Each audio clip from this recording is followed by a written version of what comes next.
dari SMP Alfia PPG Gajab 2024 UIN Surakarta, Jawa Tengah. Alhamdulillahirrahmanirrahim.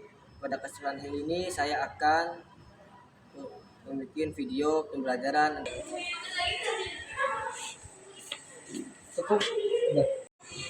Assalamualaikum. Waalaikumsalam. Gimana kabarnya hari ini?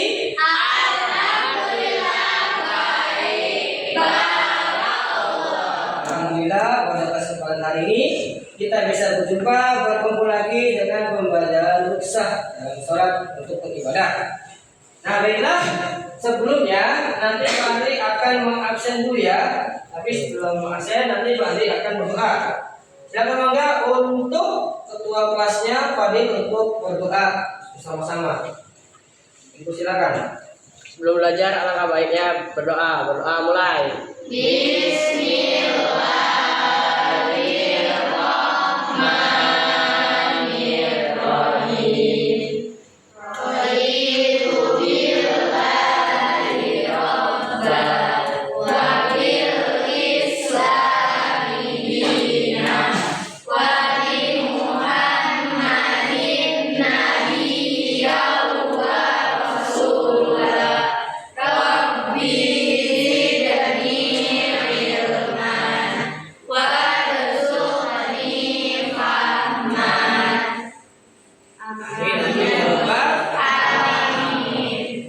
Itu adalah salah satu pembelajaran di SMP Alfia yang artinya kami ridho Allah Subhanahu wa taala sebagai Tuhanku, Islam sebagai agamaku, dan Nabi Muhammad sebagai nabi yang rasul. Ya Allah, tambahkanlah kepadaku ilmu yang bermanfaat dan berikanlah aku pengertian yang baik. Semoga nanti ketika kalian sudah selesai untuk belajar di sini, ilmunya akan bermanfaat.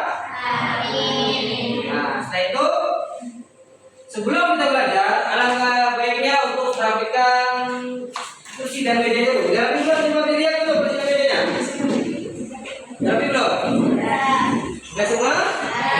Ya, rapikan dulu semua ya. Karena yang namanya pembelajaran itu harus rapi. Ketika sudah rapi, insya Allah pembelajaran kita akan nah, sekarang ini mau absen dulu. Barangkali hari ini tidak ada yang berangkat ataupun yang berangkat. Bentar ya. Yang pertama, Ade, Sofa, Ria, Freya. Terus ada yang tidak berangkat? Ada. Siapa yang tidak berangkat? Ada. Kenapa Daniela? Sakit. Semoga Daniela lekas sembuh karena cuaca di bulan Desember ataupun di bulan sekarang itu banyak sekali bencana, banyak sekali hujan, banyak sekali yang terserang penyakit. Kita semoga diberikan sama hal-hal yang tersebut. Makanya kalau bisa jaga kesehatan kalian, makan yang teratur, dan juga minumnya yang harus air putih. Nah, kita sudah absen. Sekarang tinggal bikin semangat dulu. Siap semangat? Oke. Siap ya? Siap semuanya? Ini adalah salah satu semangat siswa SMP Alfia biar supaya nanti kalian semua semangat. Oke? Tepuk semangat.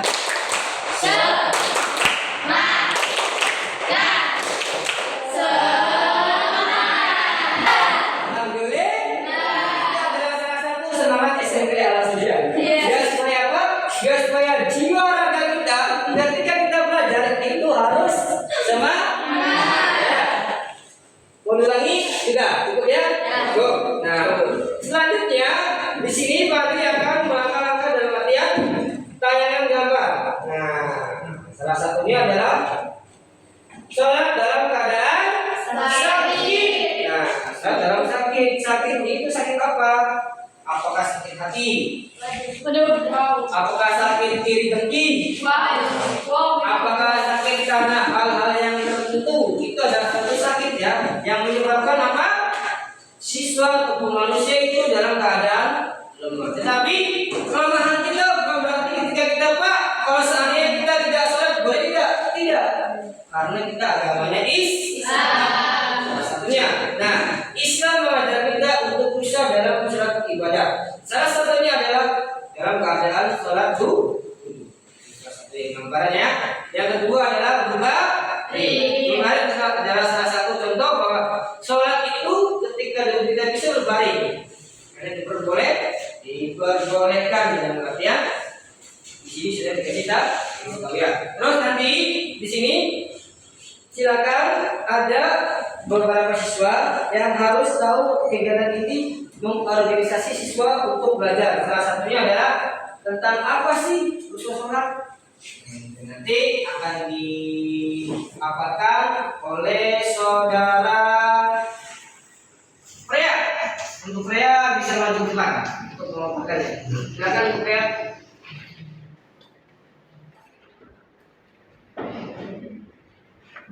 Bentuk-bentuk usaha dalam sholat. Pertama, jamak. Menggabungkan dua sholat dalam satu waktu, zuhur dan asar atau maghrib dan isya. Jamak takdim dilakukan di waktu sholat pertama. Jamak akhir dilakukan di waktu sholat kedua.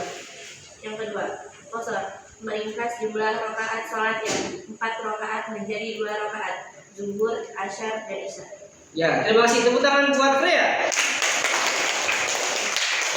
Selanjutnya adalah Lia. Mangga Lia untuk maju untuk menggambarkan dari bentuk-bentuk yang sudah disampaikan oleh Freya. Silakan. Ya, enggak. Tayamum, pengganti wudhu jika tidak ada air atau tidak bisa menggunakan air. Salat dalam keadaan sakit dilakukan dengan posisi duduk, berbaring, atau sesuai kemampuan. Salat di kendaraan dilakukan jika sulit turun dengan menghadap kiblat semampunya. Ya, oke. Tepuk tangan buat dia. Selanjutnya adalah Riha. Lihat guys, mangga maju ke depan.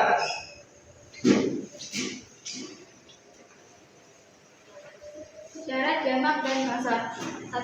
Perjalanan yang lebih dari 80 km, perjalanan tidak bertujuan maksiat, dan masih dalam status safar. Ya, tepuk tangan buat Riha.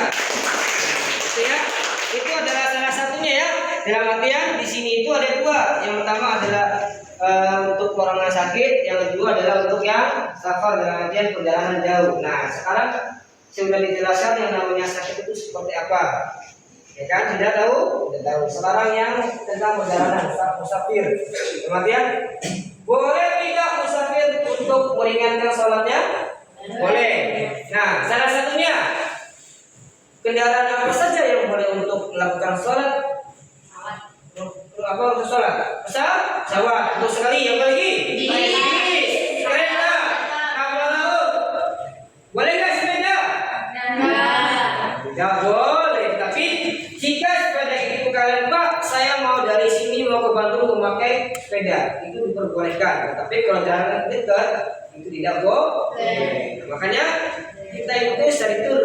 Nah, makanya di sini permasalahannya adalah salah satunya adalah kalian akan berdiskusi tentang masalah bagaimana ketika kalian itu sholat, ketika kalian itu syariat.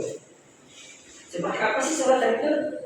Apakah sumpah boleh nggak dari maghrib, isya, subuh semuanya diborong satu semua 5 sholat semuanya ya diborong, boleh tidak? Tidak boleh. Tapi semuanya ada tahap-tahapannya, itu ya salah satunya. Makanya nanti di sini Pak Andri akan membagikan semuanya LKD dan artian nanti setiap kelompok akan maju.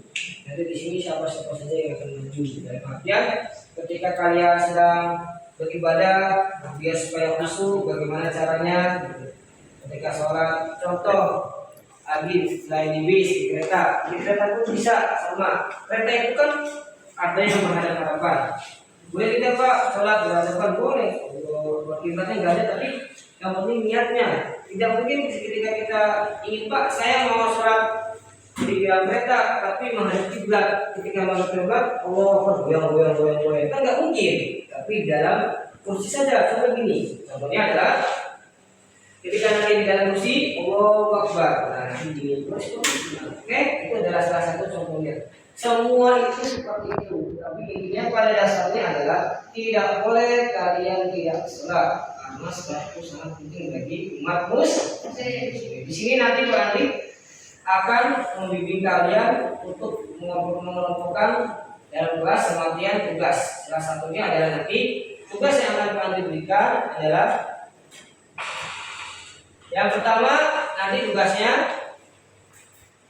silakan kalian nanti diskusi sama kelompok lalu jawab pertanyaannya. Nah, itu yang kedua adalah baca situasi berikut kemudian jawab pertanyaannya. Nah, di situ nanti kalian akan bisa melihat bagaimana kalian bisa untuk menggambarkan bahwa kalian itu tahu yang namanya urusan itu seperti apa.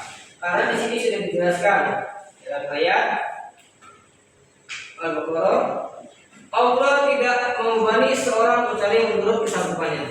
Baginya ada sesuatu pahala dari kebajikan yang diusahakannya, dan terhadap ada pula suatu siksa atas kejahatan yang diperbuatnya.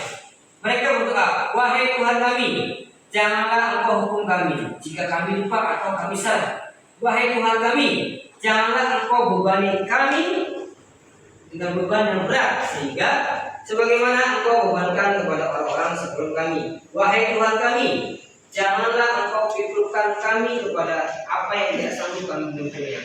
Maafkanlah kami, ampunilah kami ya Allah, dan rahmatilah kami. Engkaulah mengampuni kami, maka tolonglah kami dalam menghadapi kaum kafir. Di sini ada nggak kaum kafir? Ada. Siapa? Orang yang tidak mau sholat. Salah satunya ya.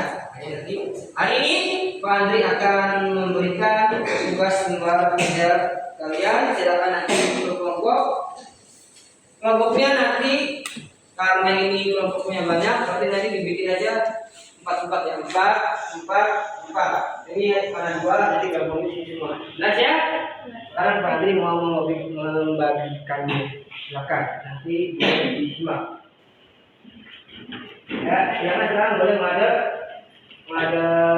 teman-teman di sini.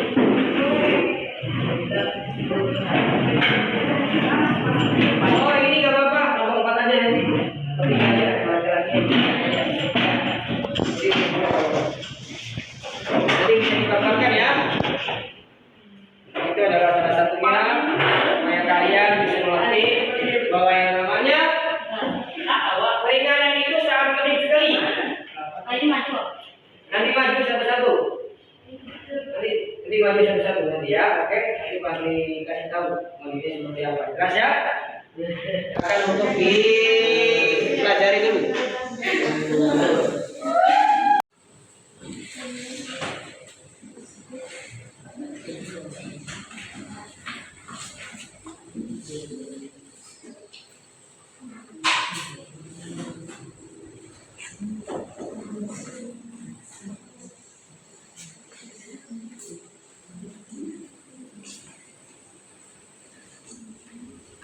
Dikerjakan ya, soalnya ini salah satu pelajaran yang sangat penting sekali jika kalian ingin bekerja ataupun ketika kalian dalam keadaan sakit.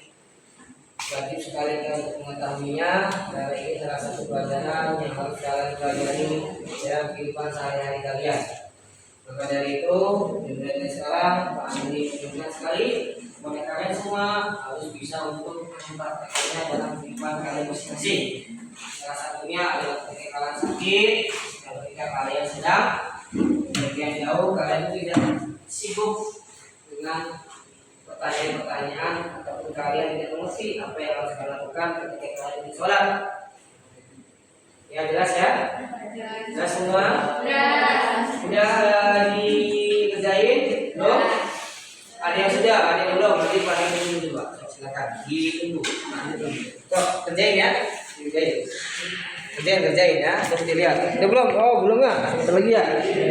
Coba dilihat ini. Ini udah belum? Oh belum?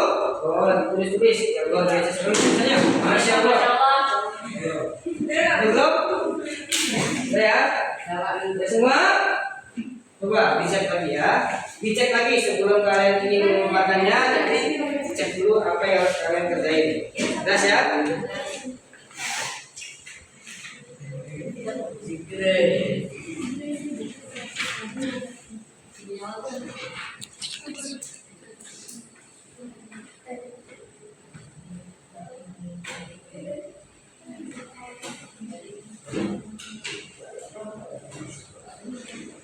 Sekarang tinggal semuanya sesuai dengan kelompoknya masing-masing.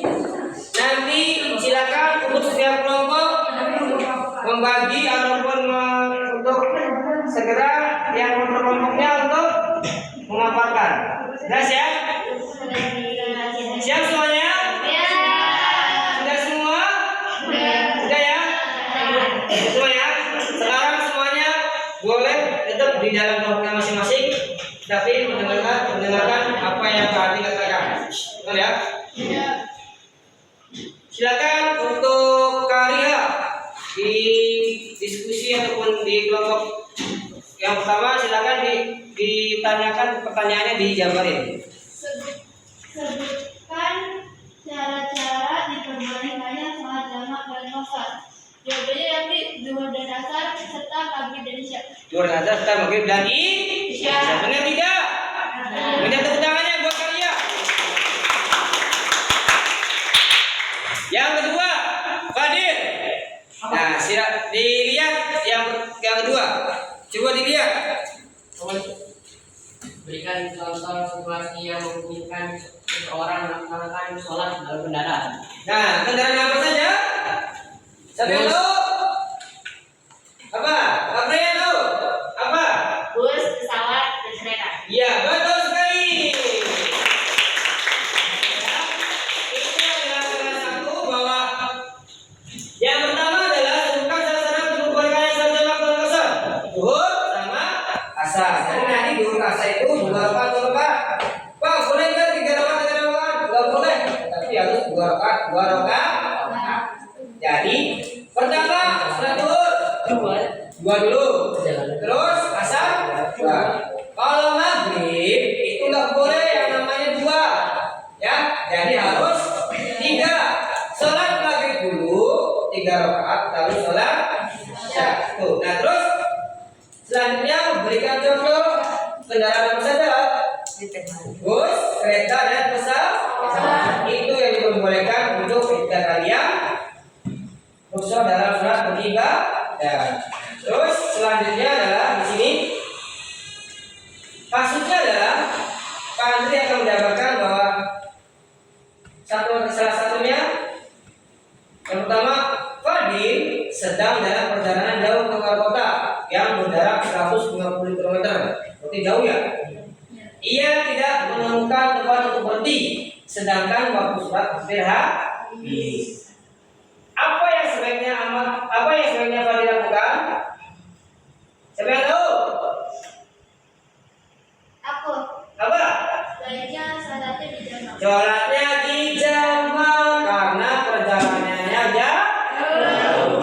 Ya, terus yang kedua adalah tentang sakit. Sofa sedang sakit dan tidak mampu berdiri untuk melaksanakan sholat. Bagaimana cara Sofa melaksanakan sholat sesuai kondisinya? Siapa yang tahu? Iya, oke, iya. Duduk atau berbaring. Betul sekali.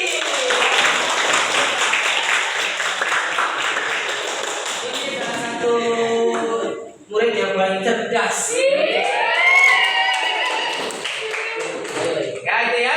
Nah, di sini ada ya dan ada tidak. Silakan nanti semuanya jawab bareng-bareng. Oke? Siap ya semuanya ya. Nih, saya memahami apa itu sholat. Ya tidak?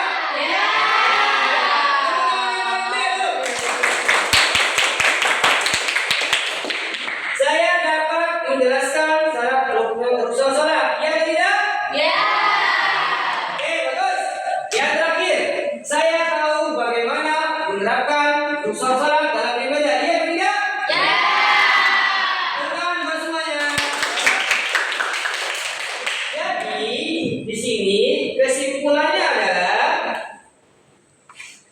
rukun adalah manifestasi dari kasih sayang dan keadilan Allah terhadap hamba. Adanya rukun menunjukkan bahwa syariat Islam dirancang. Oke? Terus yang kedua adalah adanya rukun dalam sholat adalah bentuk rahmat dan keadilan Allah Subhanahu wa taala kepada umatnya. Hal ini tidak hanya mempermudah pelaksanaan ibadah, tetapi juga memastikan bahwa syariat Islam dapat diterapkan di berbagai situasi tanpa mengorbankan prinsip-prinsip agama. Proses sholat bukan menjadi beban, sehingga mendekatkan kita kepada Tuhan dengan rasa syukur. Kalian bersyukur tidak? Bersyukur ketika Allah sedang memberi kalian Iya, ya, jadi salah satunya adalah seperti itu ya. Bisa dimengerti semuanya? Nanti Pak Andre ingin ada yang maju untuk mengartikan dan kalau nggak maju nggak apa-apa di tempat aja. Rusa serat itu apa sih? Rusa adalah, siapa yang tahu? Rusa adalah sobat apa sobat? Meringankan. Rusa adalah sobat. Tepuk tangan buat kalian semua. Jadi itulah langkah-langkahnya dalam artian salah satunya adalah kalian harus bisa yang namanya beribadah dengan baik dan taat. Karena hakikatnya kita itu adalah umat Islam. Ada yang ditanyakan? Masih sudah tahu semua? Yang pertama adalah rusul dalam sholat itu bisa dijamak. Yang kedua ketika kalian sakit sholatnya bisa untuk duduk berbalik atau dengan isyarat. Minggu depan kita akan bermateri lagi dengan puasa. Kita harap semuanya bisa hadir semua tanpa ada pengecualian. Semoga kita dalam keadaan semua. Dan pada intinya pada hari ini Pak Andri ucapkan terima kasih sekali kepada kalian karena kalian sudah bisa untuk mendengarkan apa yang Pak Andri katakan. Sekarang sebelum kita berdoa kita semangat lagi. Supaya kalian bisa semangat. Bisa tepuk tangan semuanya.